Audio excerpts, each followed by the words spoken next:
Hello everyone, this is Hasan Al Mamun again. অনেক দিন পরে আসলাম আসলে ভিডিও নিয়ে।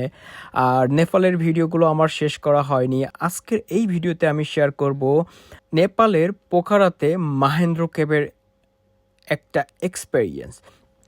এই মাহেন্দ্র কেভ আসলে 125 মিটার দীর্ঘ। আর এর মধ্যে কি আছে আসলে সব কিছু আমি শেয়ার করব, সো সাথেই চলেন। শতাব্দীর পর শতাব্দী ধরে এটি কেবল স্থানীয় প্রাণী এবং সম্ভবত কয়েকজন গরু চড়ানো রাখালের কাছেই পরিচিত ছিল। পাহাড়ের গা থেকে বের হওয়া এক কৌতূহলীয় শীতল বায়ুপ্রবাহ। এর আধুনিক গল্প শুরু হয় বিংশ শতাব্দীর মধ্যভাগে। স্থানীয় বর্ণনা অনুযায়ী বাটুলের চর গ্রামের কয়েকজন রাখালই প্রথম মশালের আলো নিয়ে এর ভিতরে সাহস করে ঢুকেছিল আর আবিষ্কার করেছিল ভিতরের অদ্ভুত সব পাথরের গঠন। পোখারার পাহাড়ি অঞ্চলে অবস্থিত মাহেন্দ্র গুহাটি সময়ের বিভিন্ন পর্যায়ে সৃষ্ট এক প্রস্তরীভূত ইতিহাসের সাক্ষী।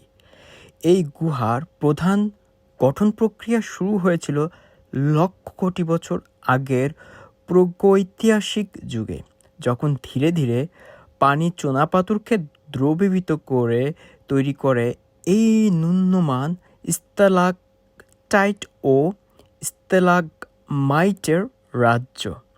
এর মানবীয় ইতিহাস অপেক্ষাকৃত সাম্প্রতিক।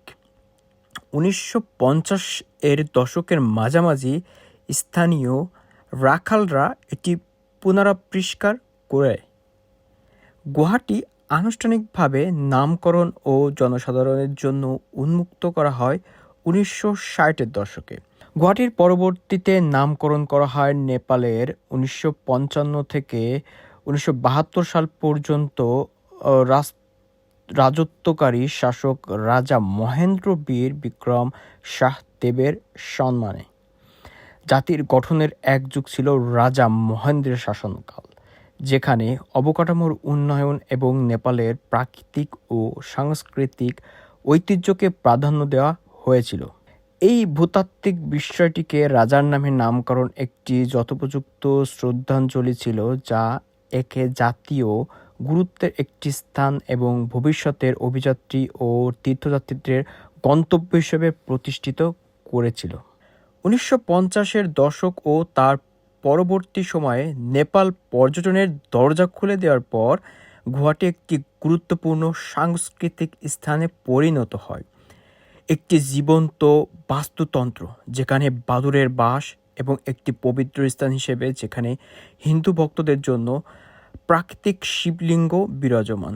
এর ভিতরে পা রাখা মানে হলো পৃথিবীর গভীর ভূতাত্ত্বিক সময়ে প্রবেশ করা এবং আধুনিক নেপালের তীর্থস্থান ও বিস্ময়ের সঙ্গে যুক্ত হওয়া একটি এমন যাত্রা যা গ্রহের প্রাচীন স্থির স্পন্দন বর্তমান নেপালের প্রাণবন্ত আধ্যাত্মিক ও পর্যটন জীবনযাত্রার সাথে সংযুক্ত করে। এই গুহার মধ্যে যখন আপনি যাবেন তখন ফোঁটায় ফোঁটায় যে পাহাড় থেকে পানিগুলো পড়বে, টপ টপ আওয়াজগুলো হবে এবং খুবই সাইলেন্ট। যখন আপনি হাঁটবেন আপনার গার মধ্যে সমসম করে উঠবে। হঠাৎ করে বাদর যখন উড়ে যাবে আপনি তখন ভয়ও পেতে পারেন। অবশ্যই আপনারা সাথে একজন গাইড নিয়ে যাবেন, সেফটি পারপাস। ভিডিওটা মূলত ইংলিশে ছিল, ইংলিশ থেকে বাংলায় করা, আর এটা really hard to again English Bangla mix করা। এনিওয়ে, আমাকে শেষ করতে হচ্ছে। সো আশা করি আপনারা আমার ভিডিওটি এনজয় করেছেন। আর যদি এনজয় করে থাকেন, ভালো লেগে থাকে, তাহলে অবশ্যই আপনারা লাইক, কমেন্ট, শেয়ার দেবেন এবং don't forget to subscribe my YouTube channel and press my bell button. Thank you. I just passed the Mahendra cave. It's a famous cave in the Pokhara, and it's a religious. Here is inside is a like a temple, so everyone come here and pray over there.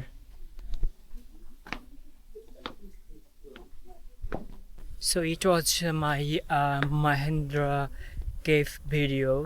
So It's really nice place. Especially if you guys visit Pokhara, definitely you will come here. And the ticket is very cheaper, so don't worry about your ticket. And very nice place.